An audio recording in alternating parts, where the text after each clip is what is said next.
অৰুণোদয় আঁচনিৰ ধন নিয়মীয়াকৈ পাই থাকিবৰ কাৰণে বেংকৰ একাউণ্টটো ঠিক হৈ থাকিব লাগে। KYC know your customer বহুতে KYC নকৰে কাৰণে অৰুণোদয় টকা জমা নহয়।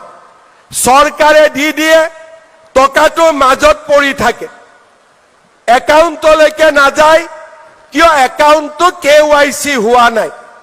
আপোনালোকে নিজৰ বেংক একাউণ্টটো পৰিষ্কাৰ কৰি ৰাখিব। নিজৰ বেংক একাউণ্টটো যদি পৰিষ্কাৰ হৈ নাথাকে তেতিয়াহ'লে অৰুণোদয় টকা আমি পঠালেও আপোনালোকৰ একাউণ্টত গৈ নাপায়গৈ। আৰু যিসকল বাইদেউৰ নাম কিবা কিবি কাৰণত অৰুণোদয়ত অহা নাছিলে তেওঁলোকক 2 এদিনতে অৰুণোদয় ফৰ্ম আপোনালোকৰ ওচৰত গৈ পাব। আপোনালোকে ফিল আপ কৰি অৰুণোদয় আঁচনি হওক বা আপোনালোকৰ আমাৰ অসম চৰকাৰৰ তৰফৰ পৰা যিসমূহ আঁচনিৰ টকা দিয়ে, এই টকাটো আপোনালোকে যদি লাভ কৰিব বিচাৰে KYC সম্পূৰ্ণ কৰিব লাগিব।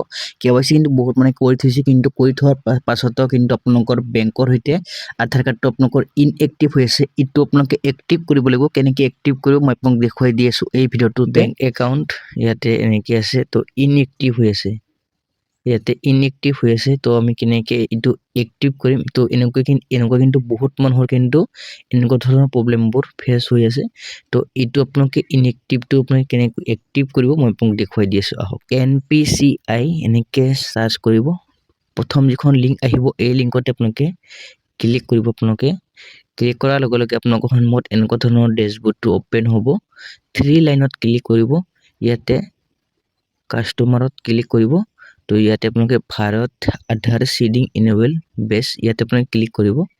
তো ইয়াতে আপোনালোকৰ ডেছবৰ্ডটো অ'পেন হৈ যাব। তো আপোনালোকক 8 মিনিট সময় দিয়া হ'ব। এই 8 মিনিটৰ পিছত আপোনালোকে ইয়াতে এটা ফৰ্ম খুলিব। এই ফৰ্মখন ফিল আপ কৰি কিনে ছাবমিট কৰিব লাগিব। তো মই আপোনালোকক দেখুৱাই দি আছোঁ। তো ইয়াতে আপোনালোকে আধাৰ সিডিং ইয়াতে আপোনালোকে ক্লিক কৰিব। তো ক্লিক কৰাৰ লগে লগে আপোনালোকে ইয়াতে আপোনালোকৰ এণ্টাৰ কৰিব আধাৰ কাৰ্ডৰ নম্বৰ। আপোনালোকে ইয়াতে আপোনালোকে ক্লিক কৰিব। ইয়াতে আপোনালোকৰ বেংক একাউণ্টটো ক্লিক কৰিব। যেহেতু চেণ্ট্ৰেল বেংক আপোনালোকক দেখুৱাইছোঁ ইনএক্টিভ হৈ আছে, তো এইটো এক্টিভ কৰিম। তো ইয়াতে প্ৰথম যিখন হেৰি আছে ইয়াতে ক্লিক কৰিব। আপোনালোকৰ একাউণ্ট নম্বৰটো দিব আৰু ইয়াতে দ্বিতীয়বাৰ আপোনালোকৰ একাউণ্ট নম্বৰটো দিব। এই বক্সখনত ক্লিক কৰিব আৰু আপোনালোকে ইয়াতে ছেম টু ছেম কেপচাৰটো দিব আৰু ছাবমিটত ক্লিক কৰিব। তো মই আপোনাক দেখুৱাই দি আছোঁ। তো সম্পূৰ্ণ ডিটেইলছটো ইয়াতে দিয়াৰ পাছত আপোনালোকে ইয়াতে ছেম টু ছেম কেপচাৰটো আপোনালোকে এণ্টাৰ কৰিব। 624556। তো ইয়াতে ছাবমিটত ক্লিক কৰিব।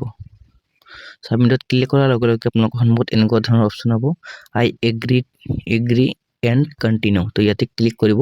আপোনালোকৰ আধাৰ কাৰ্ডৰ যিটো নম্বৰ আছে এই নম্বৰত OTP আহিব। তো OTPটো ইয়াতে আহিছে, মই OTPটো এণ্টাৰ কৰি আছোঁ। 2852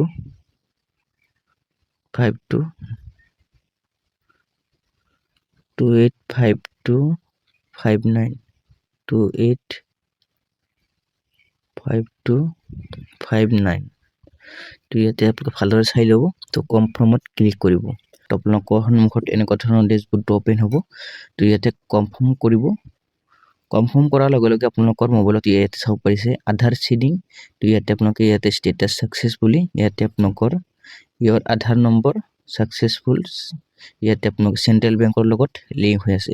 তো আকৌ একবাৰ দেখুৱাইছোঁ যে আপোনালোকৰ ইনএক্টিভ যে আছে ইনএক্টিভটো এক্টিভ হ'ল নে নহ'ল।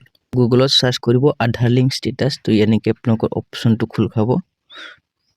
তো আপোনালোকক একেবাৰে লাইভ প্ৰুফ দেখুৱাই দি আছোঁ। আপোনালোকে এনেকৈ নিজে কৰিব পাৰিব এইবোৰ কাম। আপোনালোকক বেলেগক পইচা দিবলগীয়া প্ৰয়োজনে নাই।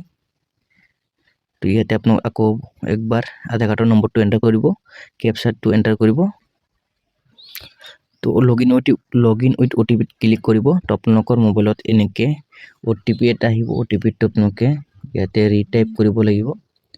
তো OTPটো আহিছে 218463।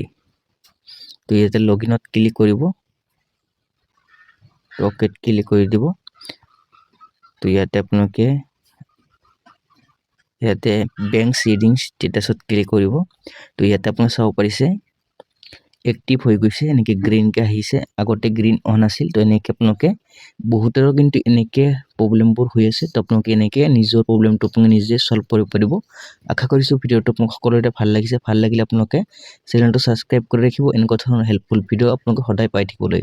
তো আজিলৈ ভিডিঅ'টো ইমানতে সামৰিছোঁ। নেক্সট আন এটা ভিডিঅ'লৈ আপোনাক সকলোকে লগ পাম।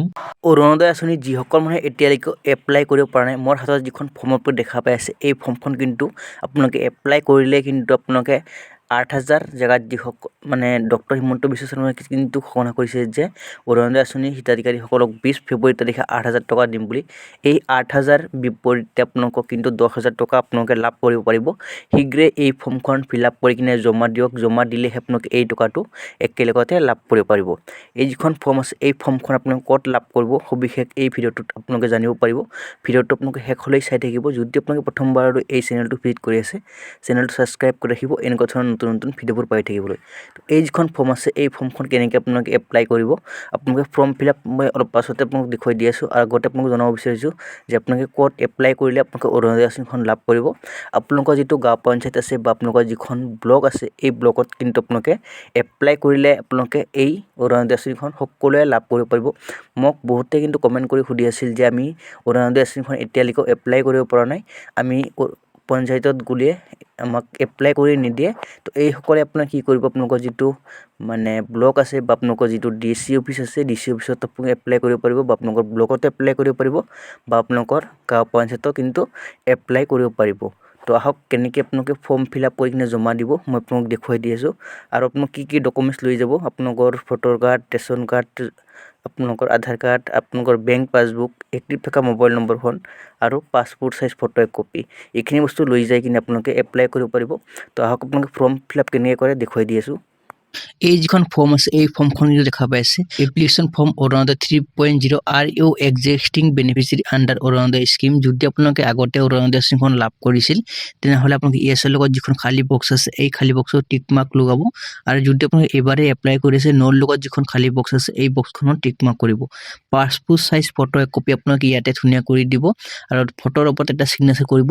আপোনালোকৰ যিখন ৰেচন কাৰ্ড আছে, এই ৰেচন কাৰ্ডৰ নম্বৰটো আপোনালোকে ইয়াতে ধুনীয়া কৰি দিব। আপোনালোকৰ ডিষ্ট্ৰিক্ট নেম ইয়াতে ধুনীয়া কৰি লিখি দিব। আপোনালোকৰ লোকসভাৰ নামটো ইয়াতে ধুনীয়া কৰি লিখি দিব। যাৰ নামত এপ্লাই কৰি আছে, এই ব্যক্তিৰ নামটো ইয়াতে দিব আৰু আপোনালোকে মিডিল নেম থাকিলে দিব, নাথাকিলে নিদিলেও হ'ব। লাষ্ট নেমটো আপোনালোকে ধুনীয়া কৰি লিখি দিব। আপোনালোকে যিজন ব্যক্তিৰ এপ্লাই কৰিছে, এই ব্যক্তিৰ ওপৰত ডিপেণ্ড কৰি গাৰ্জেন নেমটো আপোনালোকে ইয়াতে দিব, কেয়াৰ অফ W ডেটৰ ওপৰত। তাৰপাছত আপোনালোকৰ জেণ্ডাৰটো একচুৱেলি এই যিখন ফৰ্ম আছে, এই ফৰ্মখন হৈছে অৰুণোদয় আঁচনিৰ যিখন ফৰ্ম আছে, একচুৱেলি মহিলাৰ কাৰণে হয়। তো আপোনালোকে ফিমেল চিলেক্ট কৰিব আৰু আপোনালোকে ডেট অফ বাৰ্থটো ইয়াতে ধুনীয়া কৰি লিখি দিব। তাৰপাছত আপোনালোকে দ্বিতীয়তে ইয়াতে আছে আপোনালোকৰ ব্লক নেম, গাঁও পঞ্চায়ত নেম, আপোনালোকৰ গাঁওখনৰ নেম ধুনীয়া কৰি লিখি দিব। লোকেলিটি এণ্ড লেণ্ডমাৰ্ক, এক্টিভ থকা মোবাইল নম্বৰখন, আপোনালোকৰ এৰিয়া পিনক'ড, হাউচ নম্বৰ আৰু পুলিচ ষ্টেচনখন। এই যিখন আপোনালোকে নেক্সট যিখন পেজ আপোনালোকে দেখা পাই আছে, উইণ্ডো দিব্যাংগজন দিৱস উমেন WY বেনিফিচিয়াৰী আনমেৰিড, ইয়াতে আপোনালোকে 5টা কেটেগৰী পাব। এই 5টা কেটেগৰীৰ ভিতৰত আপোনালোকে কোনটো কেটেগৰীত পৰে, সেই কেটেগৰীক আপোনালোকে টিক মাৰ্ক কৰিব। আপোনালোকৰ বেংক একাউণ্ট নম্বৰটো ইয়াতে ধুনীয়াকৈ লিখিব, bank name, bank branch name, বেংকৰ যিখন IFSC কোড আছে, এই IFSC কোডটো আপোনালোকে ধুনীয়াকৈ লিখি দিব। বেংক পাছবুক যিটো ফ্ৰণ্ট চাইড আছে, এই ফ্ৰণ্ট চাইডটো আপোনালোকে জেৰেক্স কৰি কিনে এই ফৰ্মখনৰ লগত গাঁঠি দিব লাগিব। আপোনালোকে ইয়েছৰ লগত যিখন খালী বক্স পাব, এই খালী বক্সত টিক মাৰ্ক কৰিব। আপোনালোকৰ আধাৰ কাৰ্ডৰ নম্বৰটো এই বক্সখনত আপোনালোকে ফিল আপ কৰিব লাগিব। আপোনালোকৰ ভোটাৰ কাৰ্ডৰ নম্বৰটো এই বক্সখনত ফিল আপ কৰিব লাগিব। আপোনালোকে চেল্ফ ডিক্লেৰেশ্যন ইয়াতে ইয়েছৰ লগত যিখন খালী বক্স আছে, এই বক্সত টিক মাৰ্ক কৰিব।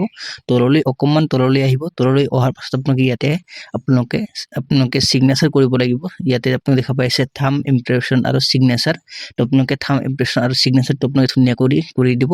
তাৰপাছত নেক্সট যিটো পেজ আছে, এই পেজটো মই আপোনাক দেখুৱাই দি আছোঁ। এই পেজটো আপোনালোকে মানে চেল্ফ ডিক্লেৰেশ্যন ফৰ্ম হয়। এই চেল্ফ ডিক্লেৰেশ্যন ফৰ্মখন ফিল আপ কৰিলে আপোনালোকে ইয়াতে আপোনাক চাব পাৰিছে, ইয়াতে অৰুণোদয় 3.0 চেল্ফ ডিক্লেৰেশ্যন ফৰ্ম হয়।